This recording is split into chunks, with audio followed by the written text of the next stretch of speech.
Arquivo de riqueza número 6. As pessoas ricas admiram outros indivíduos ricos e bem-sucedidos. As pessoas de mentalidade pobre guardam ressentimento de quem é rico e bem-sucedido. As pessoas de mentalidade pobre costumam olhar para o sucesso alheio com ressentimento, ciúme e inveja. Ora alfinetam por frases do tipo "que sorte eles têm", ora sussurram "esses ricos idiotas". Se você quer ser uma pessoa boa, mas considera os ricos naturalmente maus, nunca será um deles. É impossível. Como você pode ser algo que despreza? É espantoso observar o ressentimento e até a raiva pura e simples que muitas pessoas de mentalidade pobre têm dos ricos. É como se acreditasse que eles são os responsáveis pela situação difícil em que elas se encontram. É isso mesmo. Os ricos ficam com todo o dinheiro, por isso não sobra nenhum para mim. Esse é, obviamente, o perfeito discurso da vítima.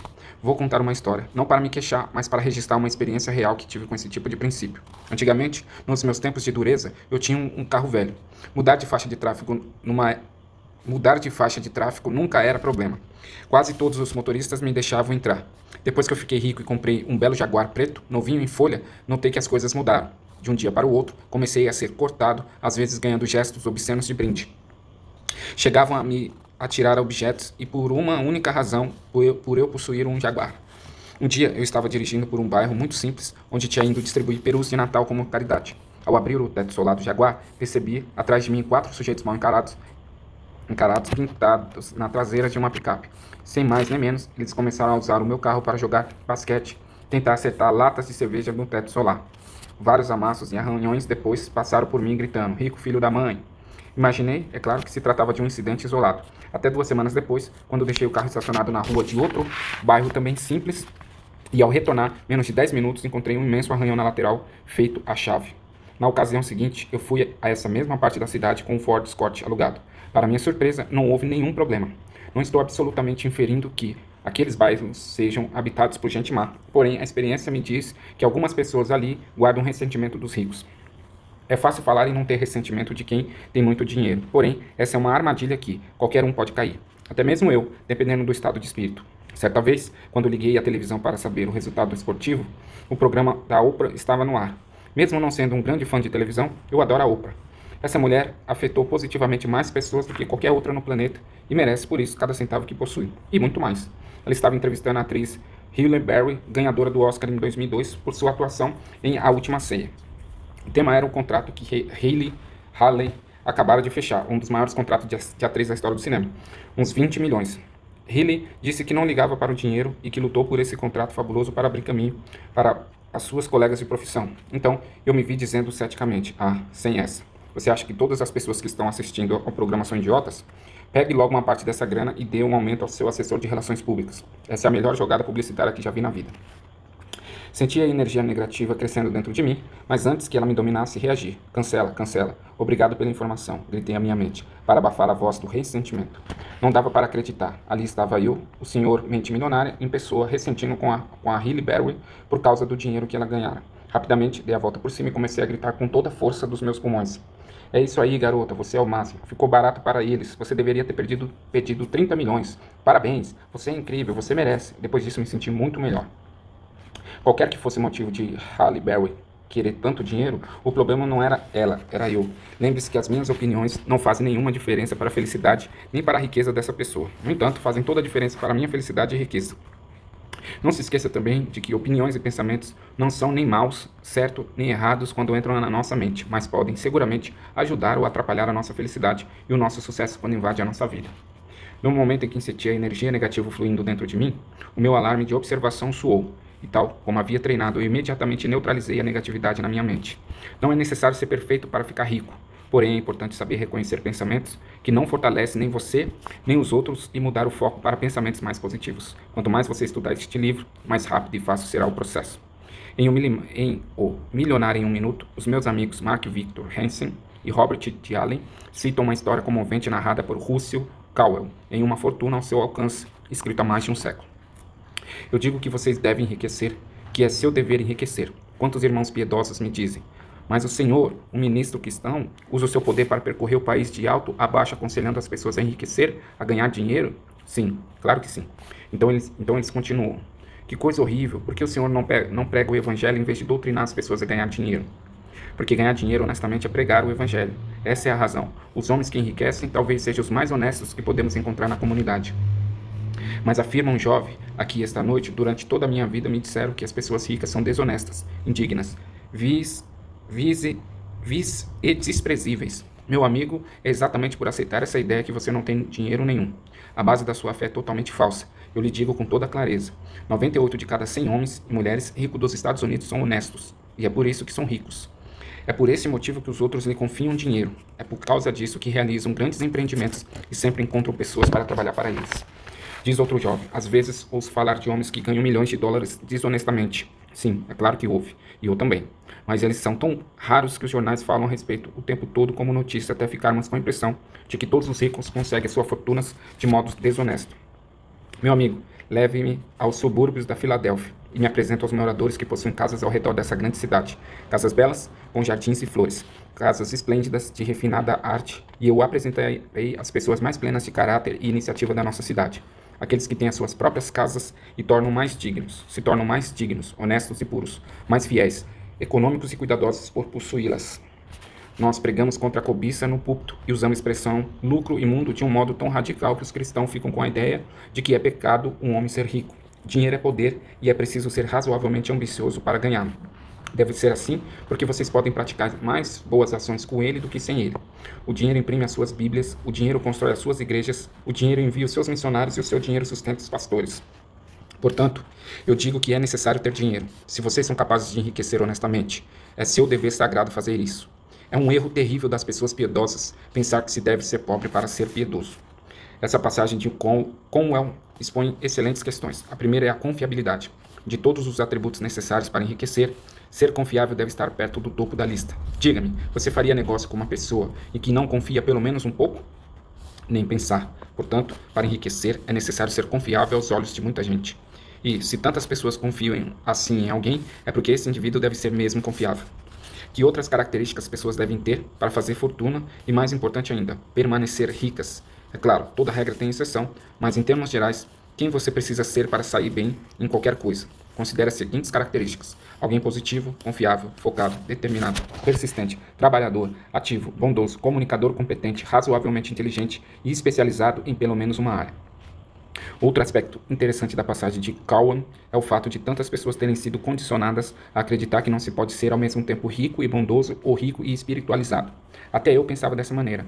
Como muitos de nós, ouvia dos meus amigos e professores, da mídia e do resto da sociedade, que todo rico é, em princípio, mau e ganancioso. Mais uma vez, esse modo de pensar é pura bobagem. Com base na minha própria experiência de vida, e não em velhos mitos fundamentados no medo, descobri que as pessoas mais ricas que conheço são também as mais amáveis. Quando nos mudamos para San Diego, fomos morar num bairro mais sofisticado da cidade. Adorávamos a beleza da casa e da região, mas eu estava um pouco inseguro, pois não conhecia ninguém e ali ainda não me sentia adaptado. Meu plano era ficar na minha e não me misturar com aqueles endinheirados snobs, mas quis um universo que os meus filhos, com 5 e 7 anos, naquela época, se tornasse amigo das crianças da vizinhança. Assim, não demorou muito para que eu os levasse de carro a uma daquelas mansões para brincar. Lembro-me perfeitamente do momento em que bati na pesada porta de madeira, de pelo menos 6 metros de altura, maravilhosamente entalhada. A dona da casa abriu e, com a voz mais simpática do mundo, disse: Harvey, é tão bom conhecê-lo. Entre. Eu me senti um pouco confuso ao ver que ela estava me servindo um chá gelado com uma tigela de frutas. Que brincadeira é esta? A minha mente cética não parava de perguntar. Logo chegou o marido, que antes de se divertir com as crianças na piscina. Ele foi ainda mais simpático. Harvey, estamos felizes por você estar morando no bairro. Venha com a sua família ao nosso jantar amanhã. Vamos apresentá-los aos nossos amigos. Nem pense em recusar. Falando nisso, você joga golfe? Vou jogar depois de amanhã no clube. Venha como meu convidado. Fiquei em estado de choque. Onde estavam os snobs que eu tinha certeza que encontraria? Fui para casa dizer à minha mulher que iríamos ao jantar. Ai, meu Deus, disse ela. Eu não tenho roupa. Mas eu a acalmei. Meu bem, você não entendeu. As pessoas são incrivelmente simpáticas e absolutamente informais. Seja você mesmo e vai ficar tudo bem. Fomos e naquela noite conhecemos algumas das pessoas mais afetuosas, amáveis, generosas e adoráveis da nossa vida. A certa altura, o assunto enveredou para uma campanha de caridade dirigida por uma das convidadas. Os talões de cheque foram logo aparecendo. Eu mal podia crer na fila que se formara para dar dinheiro àquela mulher, mas os cheques eram doados sob a condição de que haveria reciprocidade. A mulher apoiaria a obra de caridade em que o doador estivesse envolvido. É isso mesmo, cada pessoa ali era responsável por um projeto dessa natureza ou tinha um papel de destaque nesse trabalho. O casal que nos convidou participava de várias dessas iniciativas. Na verdade, todo ano seu objetivo era contribuir com maiores doações individuais da cidade para o Hospital da Criança. Eles não apenas doavam milhares de dólares, como organizavam um jantar anual de gala que arrecadava mais alguns milhares. Depois, nos tornamos íntimos da família e um dos mais importantes angiologistas do mundo. Ele ganhava uma fortuna fazendo 4 ou 5 cirurgias por dia. Cada uma delas custava de 5 a 10 mil dólares. Eu o menciono como exemplo porque toda terça-feira era o seu dia livre, em que operava pessoas da cidade que não podia pagar por esse serviço. Trabalhava das 6 da manhã às 22 horas e realizava cerca de 10 cirurgias, todas de graça. Como se não bastasse, dirigia uma organização própria, cuja missão era convencer outros médicos a adotar o dia grátis para os membros das suas respectivas comunidades. Desnecessário dizer que, diante da realidade, a minha velha crença condicionada de que os ricos são snobs, gananciosos, dissipou-se totalmente. Hoje eu sei que a verdade é outra. A minha experiência diz que as pessoas mais ricas que conheço são também as mais amáveis e as mais generosas. O que não quer dizer que não é rico. O que não quer dizer que quem não é rico não possa ter essas qualidades. Mas afirmo com segurança que a ideia de que os ricos são, em princípio, mal é pura ignorância. A verdade é que o ressentimento contra pessoas bem-sucedidas financeiramente é uma das maneiras mais seguras de alguém continuar na pior. Nós somos criaturas de hábitos. Para superar esse ou qualquer outro hábito, precisamos praticar. Quero que você, em lugar de ressentir dos ricos, pratique admirá-los, pratique abençoá-los, pratique amá-los. Assim, saberá inconscientemente que quando enriquecer, outras pessoas o admirarão, o abençoarão e o amarão em vez de se roerem de ressentimentos da maneira como talvez você faça agora. Uma das minhas filosofias de vida provém da ancestral sabedoria Yuna, ensinamentos do sábio de Havaí. Ela diz o seguinte: abençoe aquilo que você quer. Quando vir uma pessoa com uma casa bonita, abençoe a pessoa e a casa. Quando vir uma pessoa com um belo carro, abençoe a pessoa e o carro. Quando vir uma pessoa com uma bela família, abençoe a pessoa e a família. Quando vir uma pessoa com um belo corpo, abençoe a pessoa e o corpo. Princípio de riqueza: abençoe aquilo que você quer. Filosofia Yuna. A questão é, se de algum modo você se ressente do que as pessoas possuem, nunca poderá tê-lo. Em qualquer caso, quando você vir alguém num belo Jaguar com o teto solar aberto, não atire latas de cerveja nele.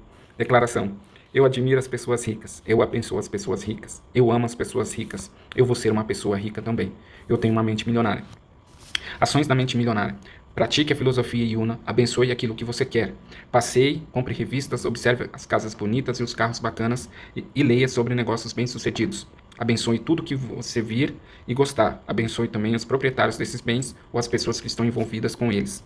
Escreva e envie breve carta ou um e-mail a alguém que você conheça, não necessariamente em pessoa, que seja extremamente bem-sucedido em qualquer campo, dizendo-lhe o quanto você o admira e respeita por suas realizações.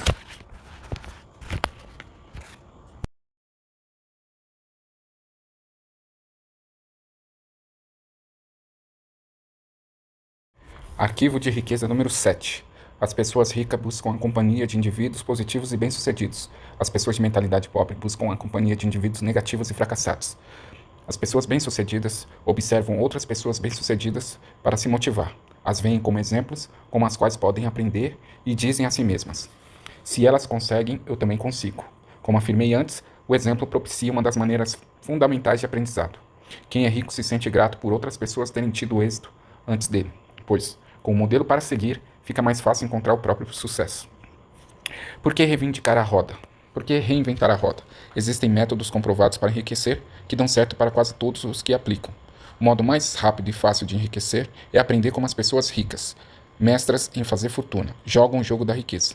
Basta copiar as suas estratégias internas e externas. Faz sentido. Se você tiver uma programação mental idêntica a delas e imitar a sua forma de agir, as suas chances de obter os mesmos resultados serão muito grandes.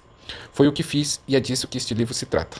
Ao contrário dos ricos, muitas pessoas de mentalidade pobre, quando ouvem falar do sucesso de alguém, costumam julgar, criticar, escarnecer, além de tentar puxar esse indivíduo para o seu próprio nível.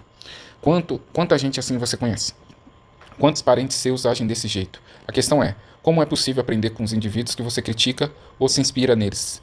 Sempre que sou apresentado a alguém muito rico, dou um jeito de conhecer essa pessoa e aprender como ele pensa.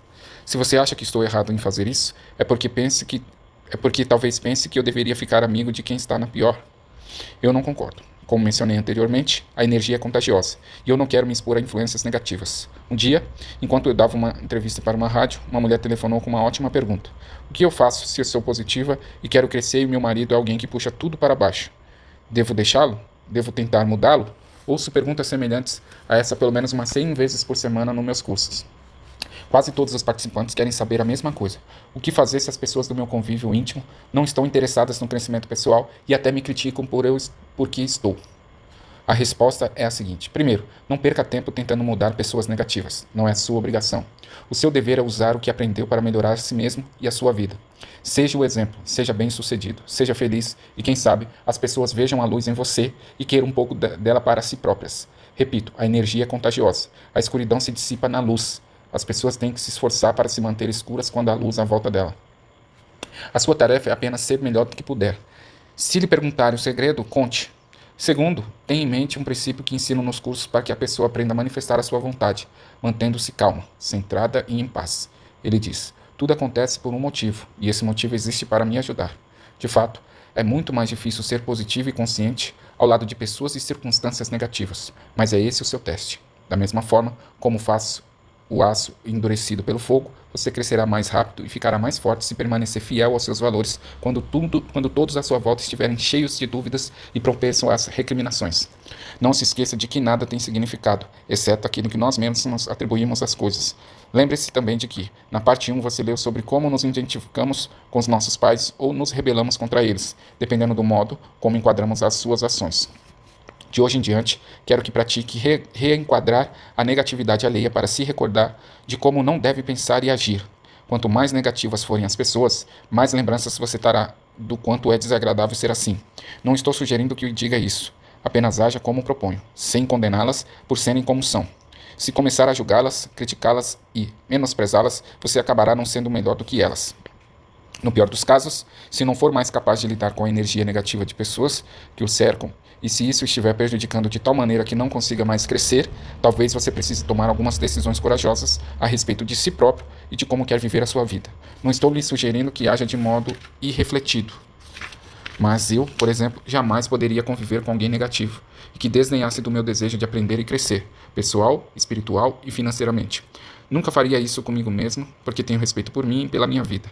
Mereço toda a felicidade e todo o sucesso que puder. Repito, a energia é contagiosa, portanto, você pode afetar ou infectar as pessoas. O inverso também é verdadeiro. Ou elas o afetam ou elas os infectam. Eu lhe pergunto, você abraçaria uma pessoa sabendo que ela está com conjuntivite? A maioria de nós diria, nem pensar. Da conjuntivite eu quero a distância. Muito bem, acredito que o pensamento negativo é uma espécie de conjuntivite mental. Em vez de coceira nos olhos, ele provoca um sentimento de desdém. Em vez de dor, causa vontade de criticar. Em vez de ardência, desencadeia um sentimento de frustração. Agora me diga, está seguro de que deseja ficar perto de alguém que apresenta esses sintomas? Tenho certeza de que você já ouviu a expressão, cada qual com seu igual. Você sabia que a maior parte das pessoas ganha 20% a mais ou a menos do que seus amigos íntimos? Por isso, é importante observar que as pessoas com que você se junta e escolher cuidadosamente com quem passar o tempo. Por isso, é importante observar quem são as pessoas com quem você se junta e escolhe cuidadosamente com quem passar o tempo. Pela minha experiência, vejo que os ricos não entram para clubes de alta classe só por jogar golfe, mas também para estar em contato com outros indivíduos bem-sucedidos. Há um ditado que diz: não se trata do que você sabe, mas de quem você conhece. Faça questão de buscar a companhia de pessoas positivas e de sucesso, e tão importante quanto de manter a distância de quem é negativo. Além disso, não abro mão de evitar situações destrutivas. Não vejo motivo para me deixar envenenar por uma energia prejudicial. Nisso incluo discutir, fofocar e falar pelas costas. E acrescento o hábito de assistir os programas bobocas na televisão, a não ser como estratégia de relaxamento, nunca como forma básica de diversão. Quando vejo televisão, geralmente assisto os programas esportivos, jogos e entrevistas com atletas de destaque. Primeiro, porque gosto de ver os campeões de qualquer área em ação. Segundo, porque aprecio ouvi-los, presto muita atenção na sua programação mental. Para mim, quem está na primeira divisão de qualquer esporte já é um vencedor. O atleta desse nível necessariamente superou diversas etapas para chegar aonde chegou, o que considero fantástico. Admiro a atitude que eles assumem nas vitórias. Foi um grande esforço de toda a equipe. Obtivemos um bom resultado, apesar de ainda precisarmos melhorar muita coisa. Em todo caso, fomos recompensados pelo nosso trabalho. Gosto também do que eles costumam dizer depois das derrotas. Foi só uma partida. Estaremos em campo de novo. Vamos simplesmente esquecer esse jogo e nos concentrar no próximo. Agora, é só conversarmos sobre os erros cometidos, treinar e fazer o que for necessário para vencer. Nos Jogos Olímpicos de 2004, a canadense Perdita Felici, campeã mundial dos 100 metros com barreiras, era a favorita absoluta para a medalha de ouro. Mas na prova final, Ela tocou no primeiro obstáculo e caiu. Nem completou a prova. Extremamente abalada, ficou chorando sem acreditar no que havia acontecido. Passaram os 4 anos anteriores se preparando, 6 horas por dia, 7 dias por semana. Na manhã seguinte, eu ouvi a sua entrevista coletiva. Devia tê-la gravado. Fiquei impressionado com a visão dessa atleta sobre o que lhe ocorrera e sobre o futuro. Ela disse mais ou menos o seguinte: não sei por que aconteceu, mas aconteceu. E eu vou aprender com isso. Eu estou decidida a me concentrar mais e trabalhar mais nos próximos 4 anos. Quem sabe qual seria o meu caminho se eu tivesse vencido. Talvez eu perdesse o ímpeto de competir. Não sei, mas minha gana de vencer agora é maior do que nunca. Voltaria ainda mais forte. Ouvindo-a falar assim, só pude dizer: caramba, a gente aprende um bocado com os campeões. As pessoas ricas procuram a companhia de vencedores, enquanto as de mentalidade pobre preferem estar perto de perdedores. Por quê? É uma questão de conforto. Os ricos sentem-se bem com o sucesso dos outros, consideram-se dignos de estar com eles. Quem pensa pequeno está sempre desconfortável ao lado de indivíduos bem-sucedidos, seja porque tem medo de ser rejeitado, seja porque se sente deslocado. Para se proteger, o seu ego parte para o julgamento e a crítica. Se você quer enriquecer, tem que mudar o seu modelo interno para passar a acreditar que é absolutamente tão capaz quanto qualquer milionário ou multimilionário. Nos seminários, fico pasmo quando alguém me pergunta se pode tocar em mim, dizendo: eu nunca toquei em um multimilionário antes. Em geral, sou educado e sorrio, mas a minha cabeça estou dizendo: vá viver a sua vida. Eu não sou melhor do que você nem diferente. Se não entender isso rapidinho, estará sempre na pior. Não se trata de tocar os milionários, mas de decidir que você é tão capaz e merecedor quanto qualquer um deles e agir da mesma forma. O meu melhor conselho é o seguinte: caso você queira tocar um milionário, torne-se um deles. Espero que tenha compreendido. Em vez de desdenhar das pessoas ricas, imite-as. Em vez de evitá-las, conheça-as. Em vez de dizer: caramba, elas são o máximo, diga: se elas podem, eu também posso. No fim, quando você quiser tocar um milionário, bastará tocar a si mesmo. Declaração: eu imito pessoas ricas e bem-sucedidas. Eu busco a companhia de pessoas ricas e bem-sucedidas. Se elas podem, eu também posso. Eu tenho uma mente milionária. Ações da mente milionária. Vá a uma biblioteca, a uma livraria ou acesse a internet para ler a biografia de uma pessoa que é ou foi extremamente rica e bem-sucedida. Roberto Marinho, Antônio Hermínio de Moraes, Abílio Diniz, Bill Gates, Donald Trump, Jack Welch, Ted Turner, outros bons exemplos. Use suas histórias pessoais para se inspirar, para aprender estratégias de sucessos específicas e, o mais importante, para copiar sua programação mental. 2. Associe-se a um clube de alta classe, de tênis, de negócios, de golfe, etc. Aproxime-se de pessoas ricas num ambiente requintado. Se não puder entrar para um clube de alto nível, tome um café ou um drink no hotel mais chique da sua cidade. Sinta-se à vontade nessa atmosfera e observe os clientes. Perceba que eles não são diferentes de você. Identifique uma situação ou pessoa que puxa você para baixo. Afaste-se dessa situação ou ligação ou diminua os contatos. Pare de assistir às bobagens na televisão e fique longe de conversas destrutivas. Arquivo de riqueza 8. As pessoas ricas gostam de se promover. As pessoas de mentalidade pobre não apreciam vendas nem autopromoção. Não gostar de autopromoção é um dos grandes obstáculos ao sucesso. Em geral, quem reage negativamente às vendas e promoções está na pior. É óbvio. Como alguém pode obter uma receita significativa com seu próprio negócio ou como representante de um, se não está disposto a deixar os outros saberem que é ele? O seu produto e o seu serviço existem? No caso de quem é empregado, se a pessoa não divulgar as suas próprias virtudes, outro funcionário que se dispõe a fazer isso passará rapidamente à sua frente na hierarquia da empresa. As pessoas costumam ter problemas com vendas e autopromoção por vários motivos. Quem sabe você conhece um deles como o seu. Primeiro, talvez no passado você tenha tido uma experiência ruim com alguém que tentou lhe vender algo de maneira inadequada. Essa pessoa pode ter forçado a barra, aborrecido você no momento impróprio ou se recusado a aceitar um não. O que importa, em qualquer caso, é conhecer esse tipo de episódio ficou para trás. Prender-se a ele não é útil hoje. Segundo, pode ser que você tenha vivido uma experiência decepcionante tentando vender algo a alguém que não estava nem um pouco interessado no seu produto. Nesse caso, a sua aversão a se promover é apenas uma projeção do seu próprio medo do fracasso e da rejeição. Repito, o passado não é necessariamente igual ao futuro. Terceiro, talvez a sua resistência se origine de uma programação transmitida por seus pais. Muita gente aprende que é falta de educação vender o próprio peixe. Mas, no mundo real dos negócios e do dinheiro, se você não vender o seu próprio peixe, ninguém fará isso no seu lugar. As pessoas ricas dispõem a exaltar as suas próprias virtudes e os próprios valores a qualquer um que queira ouvi-las e quem sabe fazer negócios com ela também. Finalmente, há quem se considere acima da autopromoção. Chamo isso de síndrome de superioridade Atitude também conhecida como veja como sou especial. Nesse caso, o sentimento é este. Se os outros querem que eu tenha, eles que me descubram e venham a mim. Os que acreditam nisso ou estão na pior ou estarão um pouco tempo, com certeza. Os que acreditam nisso ou estão na pior ou estarão em pouco tempo, com certeza. Eles pensam que o mundo inteiro vai se virar pelo avesso para encontrá-los só porque tem um bom produto. No entanto, nunca ninguém vai saber que esse produto existe, pois a empáfia dessas pessoas não lhe permite anunciar isso a quem quer que seja, e o mercado está cheio de concorrentes. Talvez você conheça esse ditado: faça uma ratoeira melhor e todas as pessoas virão bater à sua porta. Isso só é verdade quando se acrescenta a frase depois, se elas ficarem sabendo que a ratoeira existe. Em geral, os ricos são excelentes na atividade da promoção. Estão sempre dispostos a divulgar os seus produtos, os seus serviços e sua ideia com paixão e entusiasmo. E sabem também como colocá-los numa embalagem atraente. Se você acha que isso é errado, então devemos proibir as mulheres de maquiar e, aproveitando o embalo, acabar também com os ternos masculinos.